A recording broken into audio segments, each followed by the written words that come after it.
You're fed up with the 9 to 5. You've been working hard for years and you're just not seeing the results you want. You want to break free from the traditional career but don't know how. Business Breaks is here to help.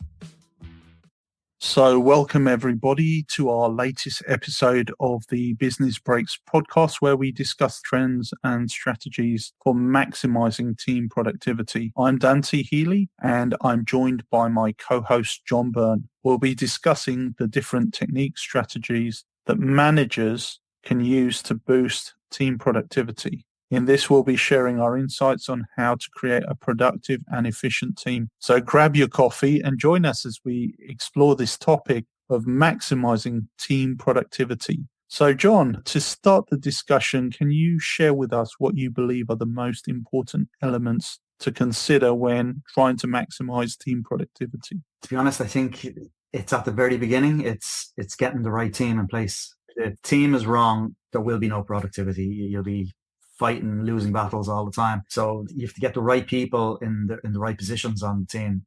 And the right people don't necessarily have to be the absolute best people.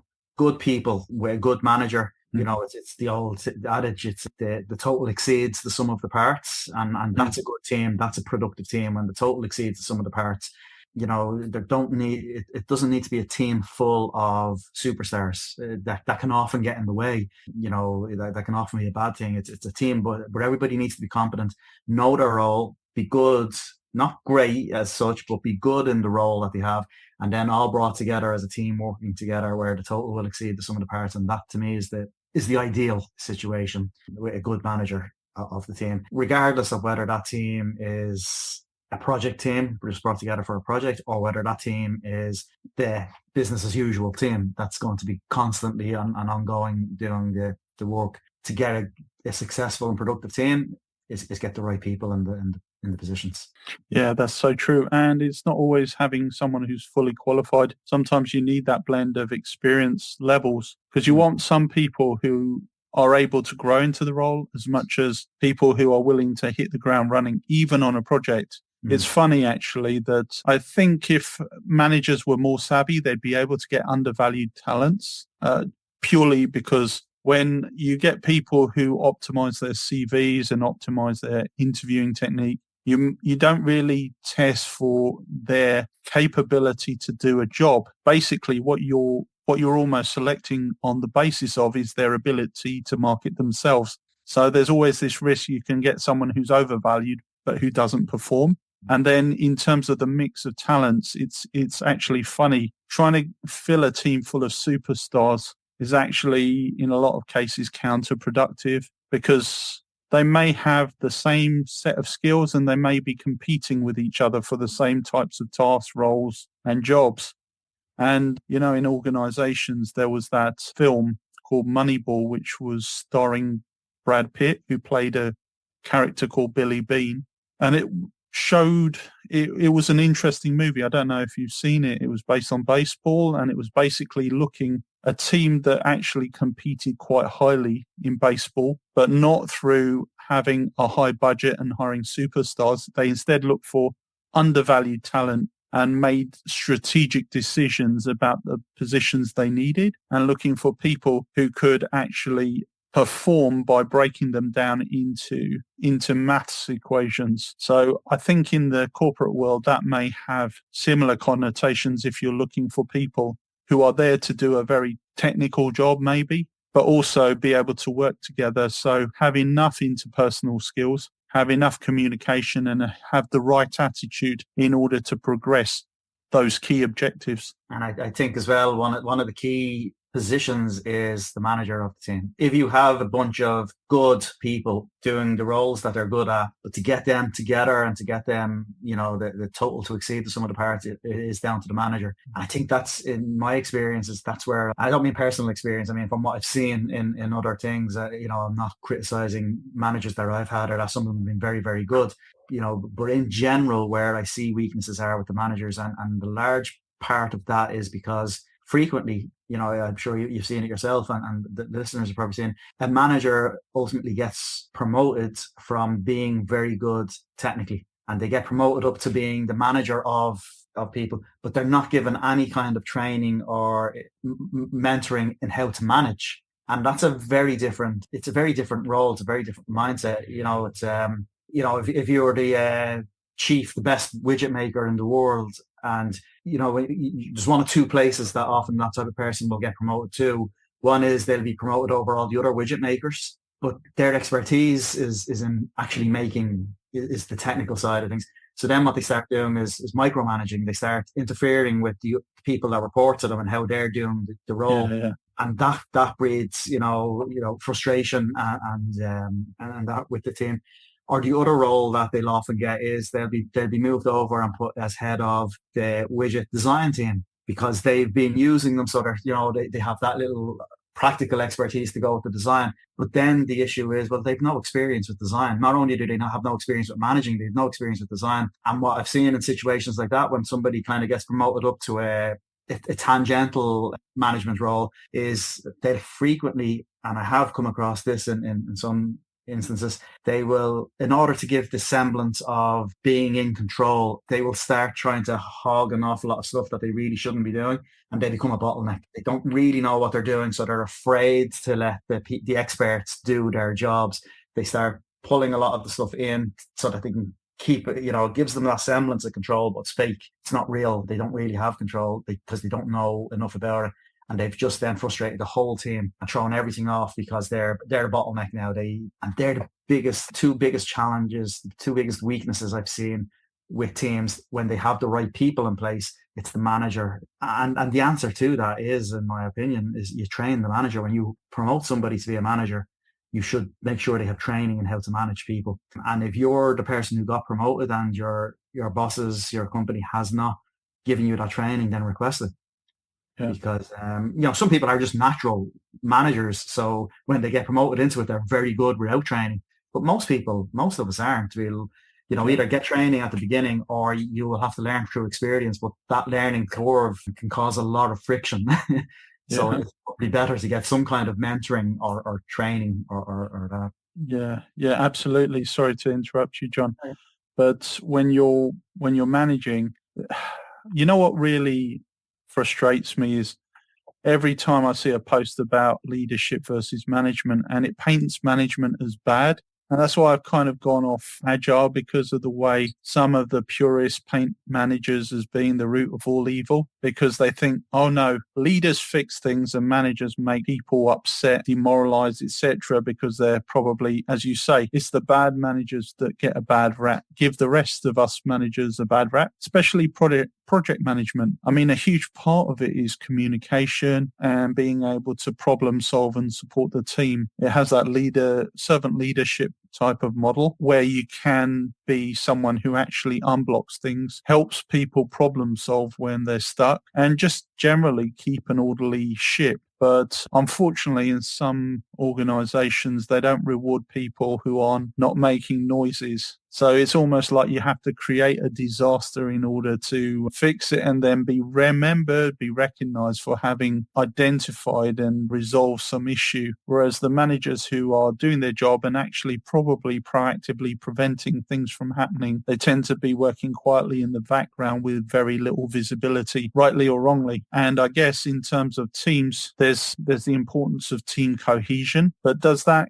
go to a point where it's not as effective? Because if you're running, say, an efficient ship, do you get to the point where you do fall into some form of, shall we say, what's the word I'm looking for? Stability, like it becomes too comfortable and you're almost complacent. So you become, you create a legacy, you create a structure that is just built on status quo. It has worked for yesterday's competitive environment, but it doesn't prepare you for tomorrow or even the early murmurings of today. Does that make sense? Yeah, although I just wanted to go back to something that you mentioned at the beginning, the difference the leader and manager, and leaders fix things, and managers, and I think that's a bad thing if a leader is fixing things. A leader should lead, but neither a manager nor a leader should be fixing things. The Mm. experts that you've got on your team, they're the ones who fix things, and the manager just helps manage them to work together to make sure that the right things are being fixed. And if a leader is fixing things, then there's problems with the team,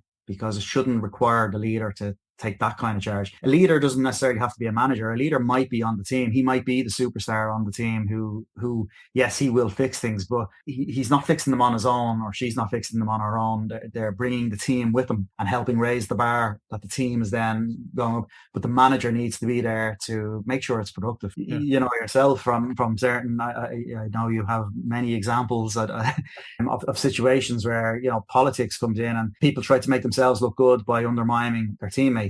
Yeah. That's up to the manager to make sure to stamp that out. How a manager wants competition within a team is that somebody's done their job that really well, that the other people then feel they have to raise the bar on their jobs, and the whole team then rises up as standards rise up for the whole team together, working together. The internal competition is good competition. They're not trying to undermine each other. They just see somebody do a really good job and think, right, now I have to raise my level up to that. And that's the manager does that, because even the leaders on the team, the manager may not be the leader on a team. The manager does not have to be the leader on the team. The manager has to be the manager of the team, Yeah. and good manager. And that's where I was kind of trying to get to earlier, that the difference between management and what got you to be a manager. It's very few people that are just managers. They were something else first, and they were really good at it and then became a manager. And there's a very different mindset there that, they probably think, being the manager, now I'm the leader. Now I have to fix things and show the rest of the team how to fix things. And well, no, the rest of the people on your team should be good enough to do that job themselves. You need to manage them and manage the competition on the team to bring the best out of everybody and let them solve the problems. Yeah, many years ago when I first got promoted into management, I was very nervous because I didn't think I was up to it. I mean, I was promoted on the basis of my performance as a technical specialist, but I hadn't the confidence. Actually, the other thing was I was ending up having to lead my peers and be responsible for them. And these were people who were my colleagues. We were at the same level. So that felt a bit weird. I spoke to a friend of mine at the time who I trusted, and he said the only thing you need really is empathy, and you got bags of that. And actually, the majority of the issues you have to solve for as a manager is the people issues. There's always friction between different personality types, people who want certain tasks, especially when you're distributing the work and trying to get people to move in the same direction, but also thinking about the development of the team, thinking about meeting their needs in the best way possible. So balancing the needs of the individual versus the needs of the collective, to try and not just achieve short-term goals, but also think about long-term continuity as well. And some of that also involves really structuring your organization whilst allowing some degree of flexibility to do things that will make your team's life easier. So things like procedures, they're all boring jobs, but we have to do them, or at least plan for them occasionally. Once a year, we'd review our processes. I'd go through it and sign them off. And housekeeping was always important. You didn't want stacks of paperwork piling up in the office, and you didn't want to see a mess in your office either. And I think as well, you kind of mentioned the manager trying to sort friction between the team, but also, as you mentioned earlier, complacency. The manager needs to sort out complacency, that there might not be friction. The team might get on really well together, but they become complacent and they're not competing with each other to raise the bar, that they're just settled. And the manager then needs to try and figure out how to introduce some friendly competition. You don't want the death of the team is when you introduce people trying to undermine each other to make themselves look good. But what you want to do is get people to try that little bit harder to make themselves look good, and then everybody else will raise their bar that little bit more and help each other. That's the other thing as well. If they help each other to look good, then you've got a brilliant team. And that's on the manager usually. You will get exceptions where the team just are all friends, really trying to help each other and doing that, and the manager just needs to stay out of it. But oftentimes, a team is are strangers, outside of work, they aren't together, which means while they can be very good, they don't have the same motivation to help each other. And that's the manager needs to try and promote that, encourage that, and reward that. Yeah. And there's another thing about rewards. If you're not responsible for the compensation and have no discretion on how you distribute, say, pay rises and bonuses, because all that's done centrally through HR and or a HR committee built up of you and your peers, then it gets into those toxic politics again. So you have the collaboration, the strategic alliances. And I had to play that game as well because it was a question of give and take. I'll support you on this candidate or this proposal. You back me up on that.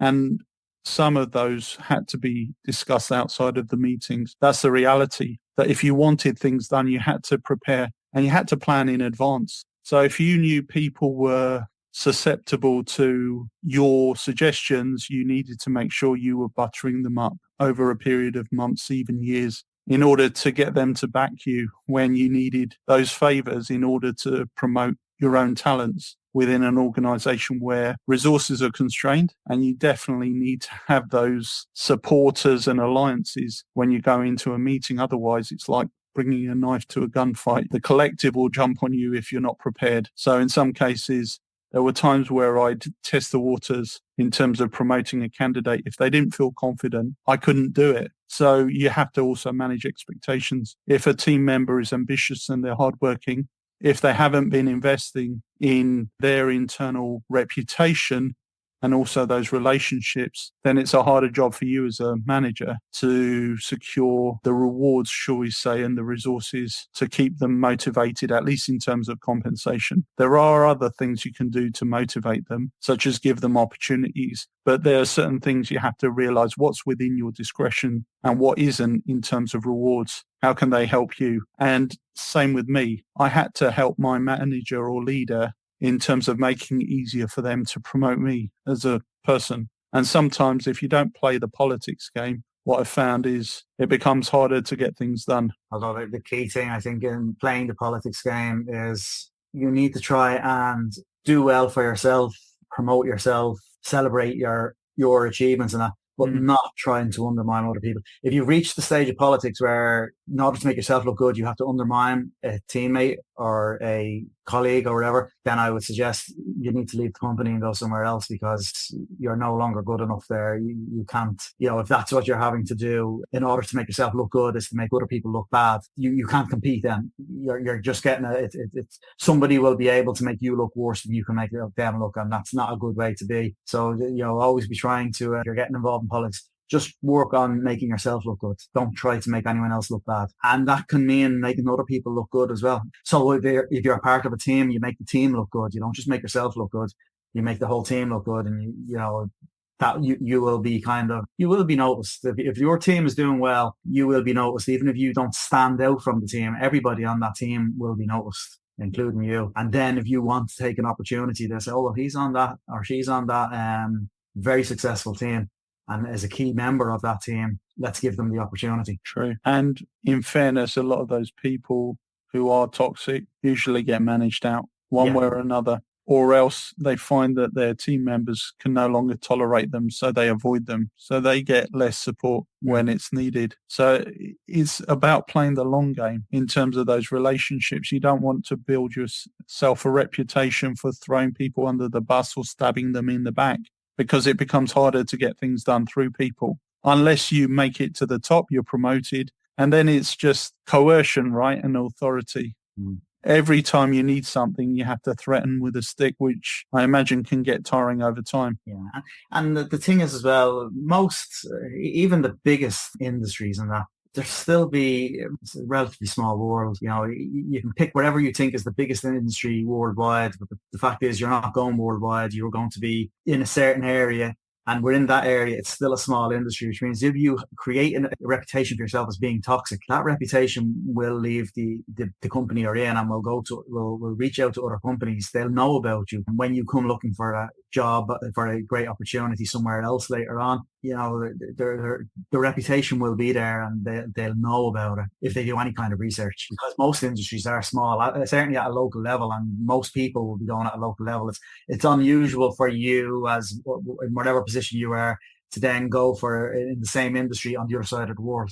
It will be somewhere in your current region. Even if you're willing to move, you're not moving thousands of miles away. You're moving, maybe 100, 200 miles away max. And so people will know about it. So it'll backfire. You might get short-term gain initially, but eventually it will become obvious to everybody you're the toxic person. So I wouldn't recommend that as a team, to make yourself look good at the expense of other people. Make yourself look good by helping the other people, because even though you're benefiting them, you are getting the benefit. If you're, they are praising you, behind your back. And it's better to have people praising you behind your back than criticizing you behind your back. True. You don't want to bust your reputation because the world is too small, ultimately. And those toxic people are probably struggling and stuck where they are, so they have to keep fighting the good fight or the bad fight, depending on how you call it. But yeah, I think probably we should move on from toxicity towards what really moves the needle when you're talking about teams. Now, we've talked about cohesion. We've talked about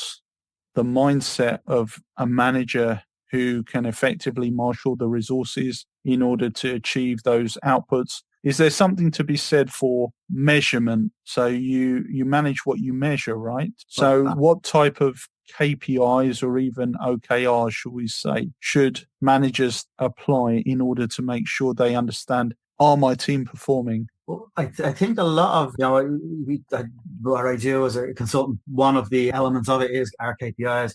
And one of the key things we tend to suggest for KPIs are that they're not, with some exceptions, they're not really done on an individual basis, that they are done on a team basis, for the very reason that if you do it on an individual basis, individuals will just care about their KPI and will not help the rest of the team. Whereas if you do it on a team basis, everybody is rolling in together and helping each other, because it's to raise the team KPIs. So that would be whatever KPIs you choose. A lot would depend on what the team does, what the industry is and all that, but do them at a team level rather than an individual level. Now, if you're the manager of that team, you will probably be keeping an eye on individuals, how they're helping contribute to the overall team KPIs. But the key thing would be not to, certainly at the company level, not to allow the company to be measuring individual KPIs, make them measure team KPIs to get your team working together to raise the whole team's KPI. That would be a big thing, because that's where you get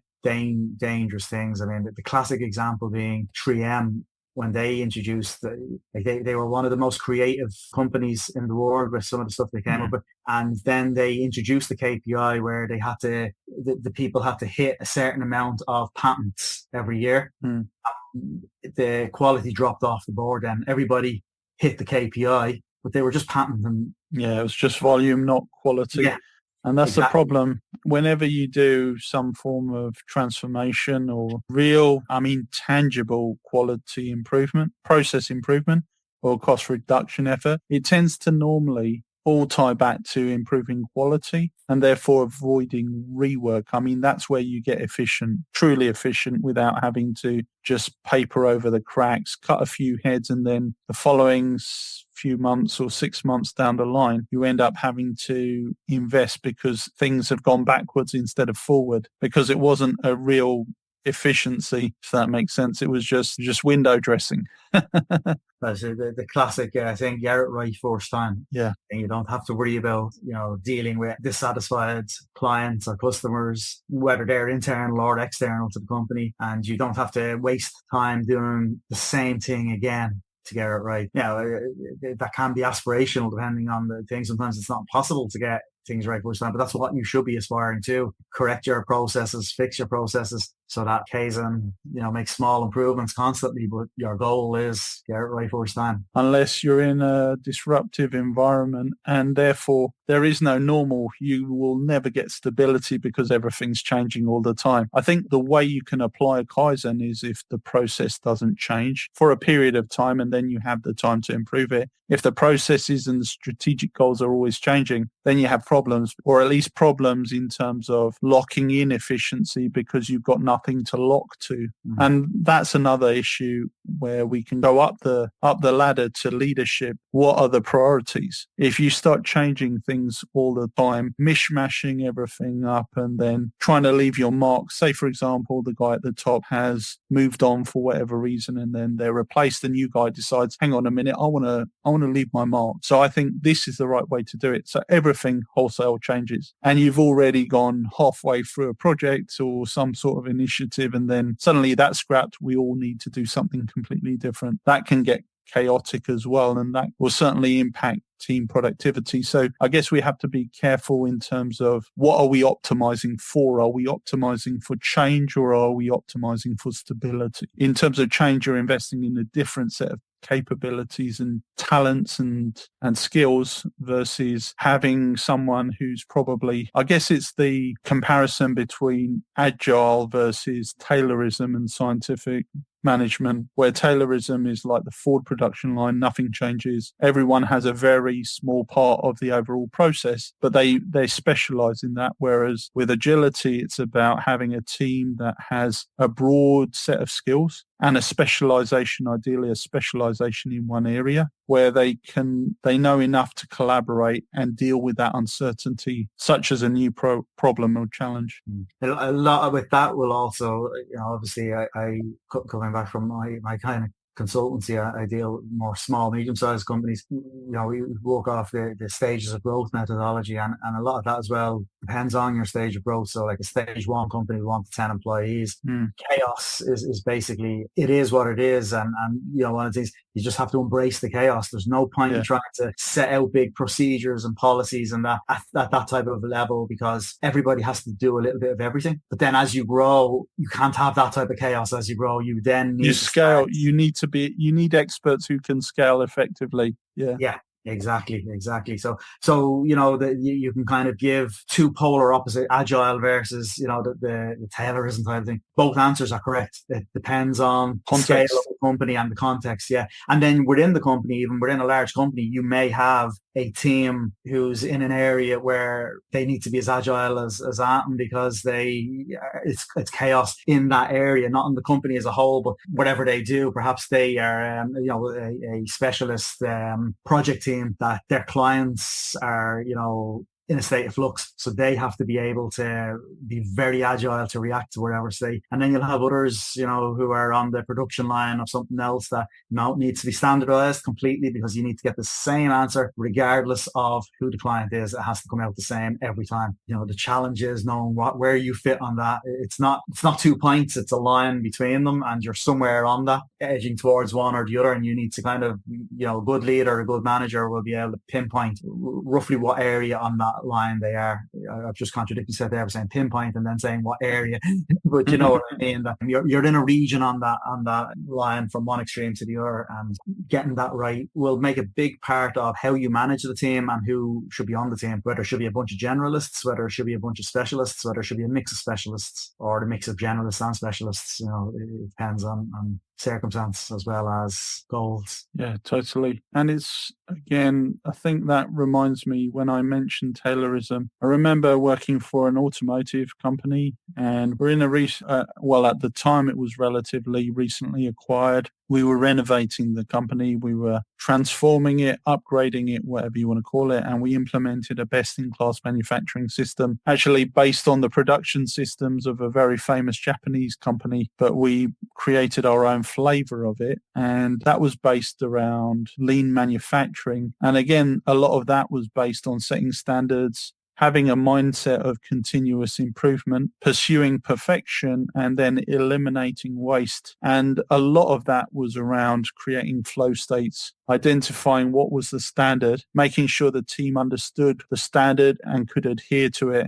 and also continuously evaluating were those standards sufficient to meet the requirements of the business. So that was a very efficient process, but thinking about kind of comparing that with agile, and you needed to have that stability on the underlying process, because you imagine manufacturing a vehicle is a very, very complex task. You have so many thousands of components, tens or even hundreds of thousands of parts, all of them interconnected. So if you miss one or you get one wrong, the risk was you were losing potentially hundreds of thousands of dollars per day in production stoppages or quality recall issues. So there was a huge tail to it around health and safety, as well as the financial consequences and ultimately brand reputation. If you don't have a brand, you don't have a business. But then I think I'm thinking rather large scale, but it's the same principle. It's about what is your success? How do you define it? And how do you meet those criteria in order to be successful? And looking at the resources of your team, the people in your team. I don't want to call them resources because it almost objectifies people as I'll move it there or I'll move it there, I'll reassign it there. And they're like chess pieces, right? But it's about how do you combine the team? How do you place them? And how do you align their skill sets and their traits in the best positions so that collectively you can perform at a higher level? And in business, it's all about competing, identifying who your competitors are. What's the game? What's the definition of success? And what's your strategy? What's your playbook in order to achieve that success you're looking for? And for your procedures and policies, not getting the right blend of between flexible and inflexible. There's certain things that need to be done a specific way, especially if you're dealing with, pharmaceuticals or anything to do with health, like manufacturing of a vehicle. There's no flexibility there. This has to do this way. Other things, there's a fair bit of flexibility, but you don't want complete open flexibility. You kind of want chaos. Chaos. Exactly. Yeah. So you kind of want your procedures to be a guide that, yes, there's flexibility within the guides, but it'll get you in the right direction. But you don't have, if it's possible, as I said, with things like pharmaceuticals, for food, even food manufacturing, and that there'll be certain things, there's no flexibility there. Regulations, exactly. Health and safety, hygiene, things like that. You cannot compromise. There's certain things that are non-negotiable. There's certain things that don't change as well. Yeah, but for everything else, to build in a little bit of flexibility so that your procedure is a guide to give your superstars a chance when there are, or to give your team, your good team members, when they raise everybody, when everybody's game gets raised up, that they have that little bit of flexibility to just add a little, uniqueness to it, because that could end up being your advantage, your critical advantage. Well, this is where they talk about diversity of teams. Doesn't necessarily mean diversity of ethnicity, but certainly diversity in ways of thinking, diversity in demographics, diversity in attitudes, diversity of skill sets. So you have different perspectives that hopefully create some new ways of achieving things. And that's what we talk about in terms of process innovation. Exactly. Yeah, I think diversity of mindset and background is very, very important, because if everybody comes from the same background, with the same education, thinks the same way, there'll be no innovation. They'll just and chances are, even if it's really, really good at the beginning, everybody else will catch up with them and overtake them, because they all think the same way, in the same manners, and so you have that diversity. I'm not talking about anything by natural thing. Chances are that will just cover all other types of diversity that's required. If you've got people from different backgrounds, with different ways of thinking, with different educations, with different experiences, all come together with a good manager to get them all working together, not trying to shout over each other, but trying to, okay, this is my experience, this is your experience. Let's see now, between the two of us, can we come up with an even better way of doing things? My way might not be the best, your way might not be the best, but between us, we'll probably come up with a way that's better than either of them. And that's the key to a really successful team, I think, is working together like that. And in defense of Agile as well, daily stand-ups I've found have been great in terms of allowing everyone to voice their opinions and views, and also simple but powerful. What have you done? What are you planning to do? And what's blocking you? Very simple, very, very communicative. And also it fosters collaboration, because then if there is a blocker, someone else from the team might say, I have something that I think could be a solution. Let's talk offline. And another kind of methodology that's used that I have to do it one-to-ones between the manager and the people who report in. But the key thing there is that they should be fairly regular, maybe once a month, thereabouts. But the key thing with them is that those one-to-ones, you're not assessing, it's not a performance review. It's a mentoring meeting. The manager is going to be mentoring and both people are responsible for it. And, questions for them type of thing would be, what's working, what's not working, what can we do to improve, what suggestions do you have? In our methodology, that's the four kind of standards of it. And, there you're working with things like you were suggesting earlier about you need to help your manager to promote you across the business, and that's where that would come out with the one-to-one. Is there training that you need that we can try and get you involved in? What can we do to help? That it's those types of questions. The one-to-one meeting is a very good one monthly. It's a recommended thing on the rewilding methodology that I use in my consultancy, and it is so very important. I've used them long before, in previous companies that I was in myself. But the key thing is it's not a performance review. Often people will think one-to-one, that's the performance review. No, monthly one-to-one is mentoring. The manager should be the mentor of the employee for that meeting. And afterwards, there's follow-ups that both people are responsible for it. Both people have to say what they think is going well, what they think is not, what's working, what's not working from both points of view, and have suggestions from both sides and come to it. Because you could find out many things there that is very different ideas of what's working and what's not working, so much to the extent that you may find that what one person said is working, the other person has on their list for it's not working. Just make sure everybody's on the same page, but it's mentoring, not performance. Obviously, though, if you're doing it well, it will lead into the performance review being very good, because there's no surprises if people were going off kilter. Well, the mentoring will have brought them back on long before. But that's apart from the areas that you suggested there for making a team work, that's a good one as well. Like if you've got a team, have one-to-ones at least once a month with each of your direct reports. I remember mentor, not as a performance review. Yeah, that becomes harder with the daily stand-up, to be fair, but at least weekly or even every 2 weeks, you should have a connect offline with your team members.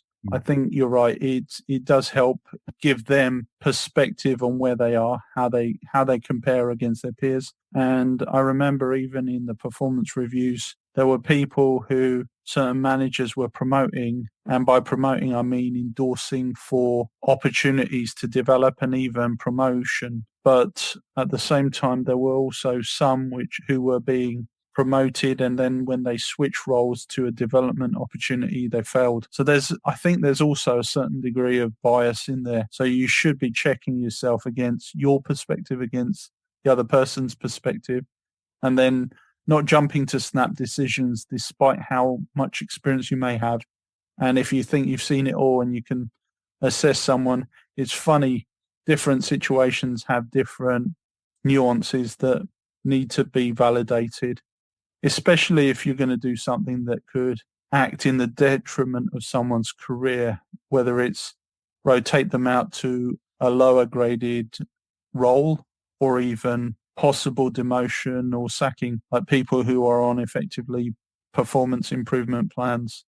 It's one of the hardest things to do to go through for a person. And even as a manager, I had to assess someone who was on a PEP to make sure they were performing. For me, I found it very stressful. It was a team that I actually took over. So the person who was on this PEP, I was taking it over on behalf of a colleague, my predecessor. Midway through, I just had to finish it off. And whether I did the coup de grace, actually I didn't. I kept them on, but I made sure that they were supported through the process so they could at least be shown to be performing. And it was 6 months of having to thoroughly document everything they did, how they behaved, what was the feedback from internal customers in order to ensure that they were not sacked. And that was quite a tough process to go through, like I say, emotional for him, and also a lot of time consumed for me where I would rather be doing something else to move the department forward. But that's one of the reasons why it's kind of important to have one-to-ones that are not performance reviews, that are mentoring, because that takes that type of pressure off. It's a much more pleasant meeting. Yeah. Even when the criticism because something's not working and if that something is you're not providing me with enough support or whatever. But it's not said in a it's not a It's oh not confrontational. not It's not, confrontational. It's and the tone is so, shall we say, it's so tense because you know everything you're doing is because you're complying with employment laws. mm, You're ticking HR boxes that effectively minimize the risk of getting sued after the event, yeah, where especially when you've got unionized workforce. yeah, but that's the idea of the one-to-ones, though.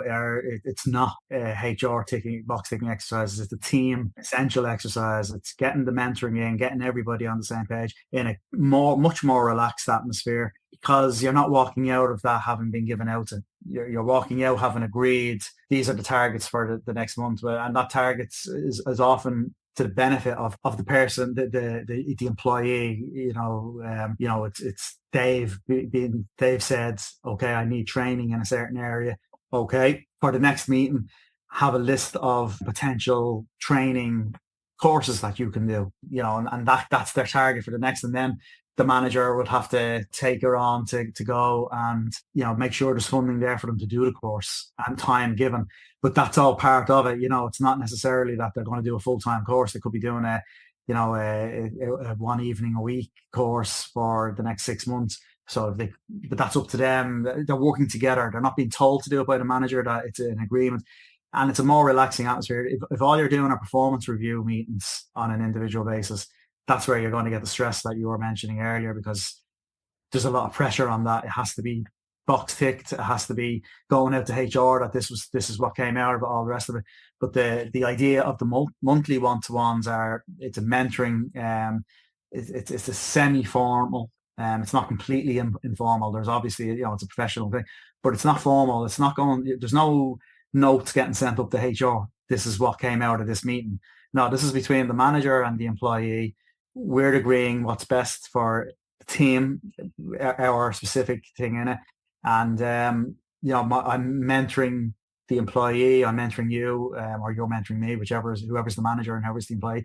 But the employee is working with the manager to say, these are where I'm finding challenges. These are the ideas I have that might make it easier for me, whether that's, look, I'm no good at this type of role. Is there any chance I can get into this type of role? Or whether it's, look, I'm enjoying this, but I'm a little out of my league. I could do it a course. My Excel is not up to scratch. I'd like to do an advanced Excel course, wherever. And the manager agrees with them. Yeah, okay, come back to me with some suggestions as to what courses you can. That's your goal for next month. And there's a little target, both sides, have the manager has to maybe make sure there's funding in place for next month when you come back with the courses and various things like that. But it's informal. It's not something that you're going to be pushed on directly with your performance review at the end of the year or whatever. Your bonus does not rely on having good one-to-one meetings. The one-to-one meetings are just extra help, not something to be fearing. And then that's kind of draws the distinction between capability and attitude. So you've got on one hand someone who's out of their depth, who's trying their best, but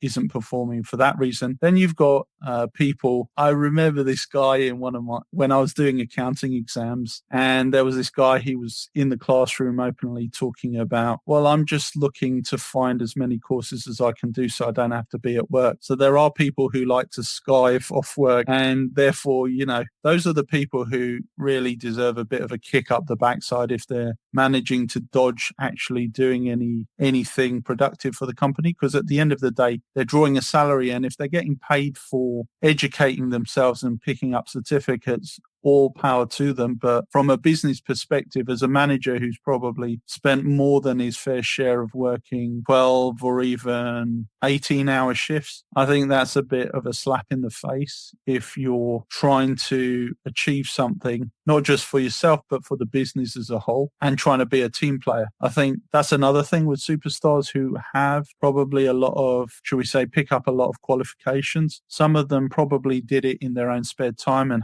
had great structures in place and personal plans and were able to manage their time well. Some of them might have just shirked their responsibility in order to pick up some certifications as well. And I like to think that I haven't seen too many examples of those sort of people in my time, but you do get a few, and you need to recognize who's got the right attitude versus who's just lacking the right skills set. But that's a lot easier to do. And if you're having, regular informal meetings, Yeah. decide who should do what rather than doing it once or twice a year in a performance review, because at that stage then they come out with, oh, let me do this course, and you're kind of, yeah, okay, we'll do the course then, and that's it. Whereas if it's a regular thing, you're not always coming up with courses to do, but when it does come in, you're kind of saying, okay, but where does that help you in what's not working?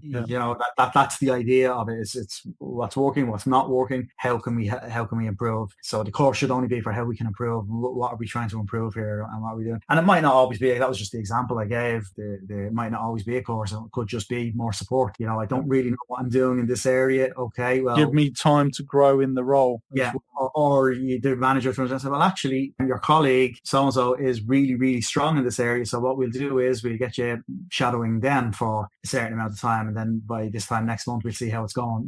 There's many different ways, but it's an informal thing. So, and then combine that with your, what you were mentioning earlier about the stand-ups, because even in non-agile environments, the stand-ups work really well. I mean, I've seen the stand-ups being used by an accountant team generally, and it was an accountant team for a big multinational, so they're not agile. They have to follow pretty strict things in that area where they were, what they were doing, but they still had a morning stand-up just so everybody could kind of update with what they're doing and if they were getting stuck on it. But that kept the team together, especially in that environment where they were, because in that environment it was in a company and they had a hot desk open plan seating policy, which meant that the team was very rarely actually all sitting together. So the stand-up was their way around that even if the team were spread out across the open plan office and couldn't converse with each other easily throughout the day as a team, they would at least have that 15 minutes every morning. And what frequently was happening was somebody would call out, they're having a little bit of difficulty there, and somebody else would say, oh, I can give you a hand with that. Wouldn't be as strong a benefit if the team were in their own little environment and room, because they'd just be talking during the day. But when you're talking, many companies now seem to be having this idea of hot desks and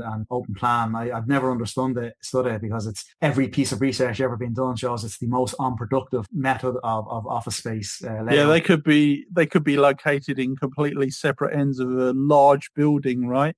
Rows and rows away, well out of earshot. And that's one of the challenges with remote working. I think remote working has been brilliant. I'm 100% working from home with the occasional visit into the office, and it has so many advantages. I can work more hours. I can be more productive. But on the flip side, I think it's a challenge for people who are less experienced in a team, because they're going to miss the advantages of learning through osmosis and having your ear to the ground. Not to say it can't happen, but you have to put more effort into it. But make the time to reach out to other people, ask for help, admit when you're struggling with a problem, and communicate more, because that's the big advantage of having a daily stand-up, is the continuous communication, because you're not waiting till a weekly or a monthly connect in order to give all your news. So you're not mulling over it. It's very fast. It's supposed to be, you don't have to come to me with the bad news plus a solution. Give me where we are and we can figure it out together as a team. And that's, as you mentioned there, the work from home and the hybrids and all that. That's where stand-up could really come in, even as a Zoom. I do them at the moment. I'm just working on a project and as a project management thing. I don't do a daily stand-up with our team, but it's 3 times a week. I was going to say, snap, if you did a daily stand-up, you'd be doing the same as me, mate. There's no need at the moment, because we actually do meet daily, but we're kind of having we meet with other clients, effectively internal customers that the project is serving. But we're on those calls together. But we have 3 calls a week where it's just us, just the team. It's scheduled for half an hour, just purely because it's a Teams meeting and that's the default setting for Teams. But it takes about 15 minutes because it is a stand-up. That's all we're doing, is we're just having a quick call. What have we done? But you have Slack. You can disperse, and everyone has 15 minutes blocked in their calendar of uninterrupted time. Exactly, and it works. And we would not be as efficient without it, because I hate to point this out to you, but you're not 100% working from home if you're occasionally going into the office. You're probably 99% working from home. But I'm 100%. I've never actually seen a have seen The Office. I seen it many years ago before before I was working for the client. I seen The Office.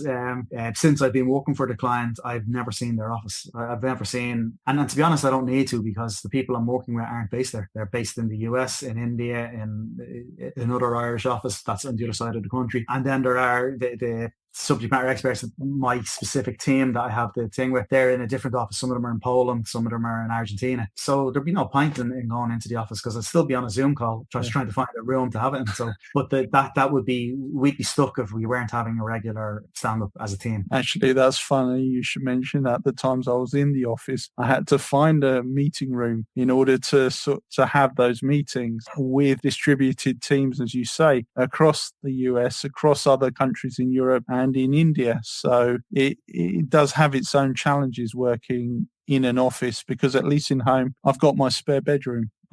Which I've converted into my own office. So it's nice.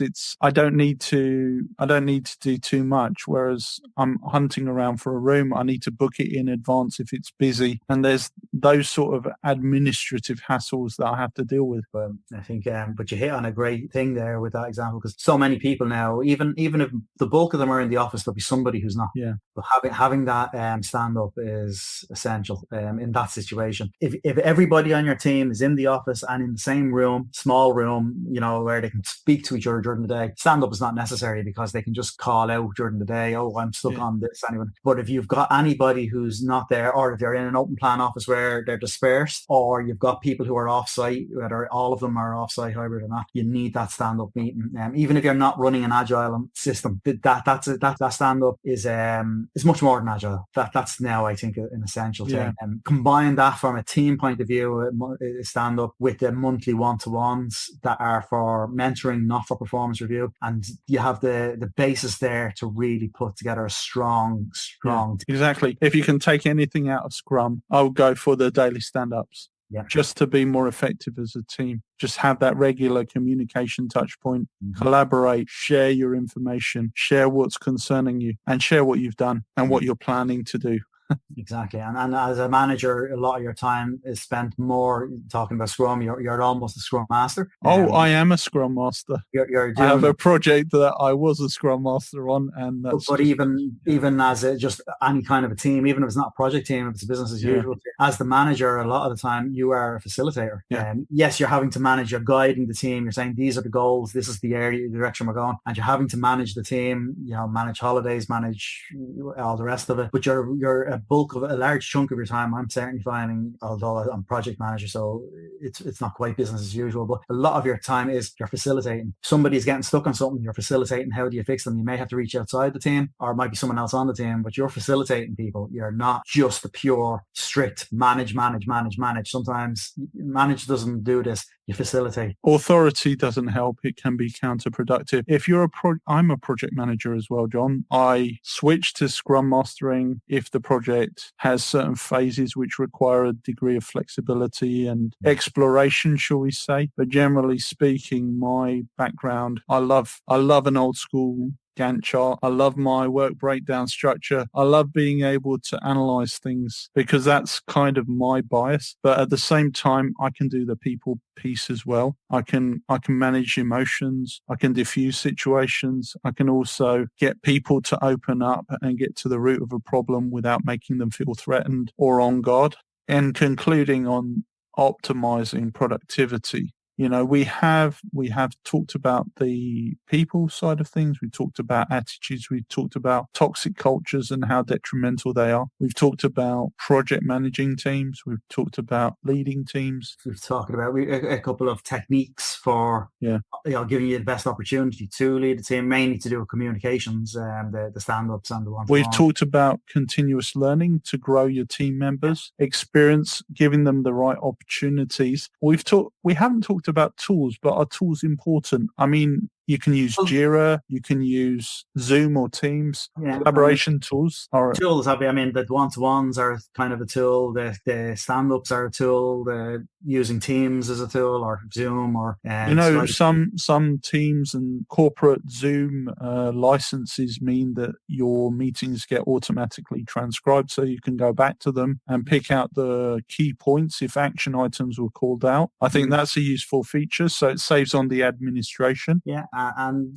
again, I suppose a lot will be that technically depends on the specifics of your team, what it is that you're trying to achieve. But the tools are pretty standard, and we've covered a lot of them. There's unless you're talking about some specialist area that you do, like I know solicitors have a specific, accountants will have a specific. We know a bit more about accountants, so we'll have tools, accountant stuff, and all the team will be working on that, and that will, oftentimes an ERP system or that somebody will put something in and it will be moved up to the next person for approval or review or whatever. So all those types of tools all work as well on the team. The tools are kind of probably the easiest thing. The tools will be industry specific and it'll be work specific to what you're doing, and chances that you will know what tools you need to use when you're doing it. And what I've found as well is tools are very much the same. They're much of a muchness once you know the principles behind them, and most of them have like very detailed help sections. So if you want to know what you did in,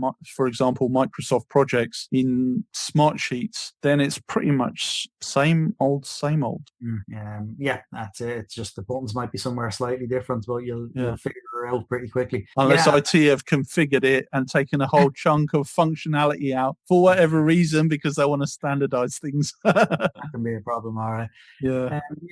That's and just as I said, you do the continuous improvement, as we mentioned. You're aspiring to perfection, but by the same token, do not let perfect get in the way of good. You don't need, as we said kind of at the very beginning, don't necessarily try and load your team with a whole load of superstars. Load your team with competent, good people, and then as a manager, you're trying to get the total to exceed the sum of the parts, and that's where you have a truly efficient, truly productive, and a great team. Great teams rarely have great individuals. They have really good individuals who work well together and create a great team. Yeah, you don't need to have a Paris Saint-Germain football team. What you need is more of a team of collective individuals, maybe one or two exceptional players, but not everyone needs to be a superstar. And having one or two kind of raises the bar that everybody else raises up to that little bit, so that works well. But as you said, if you have too many, then you run the bigger risk of egos. Ultimately, it boils down to egos getting in each other's way. And then you have an inefficient team. Okay, well, thanks, John. With that said, I think we've milked that topic as far as we can. Without going into too many of our personal stories, but it was fun. And as always, thank you very much for your insights, John. Thank you, Dante. This podcast shares experiences and insights gained from business, IT, and digital finance. Hosted by two leaders who have made the leap themselves, this show is dedicated to helping listeners think differently about their career aspirations.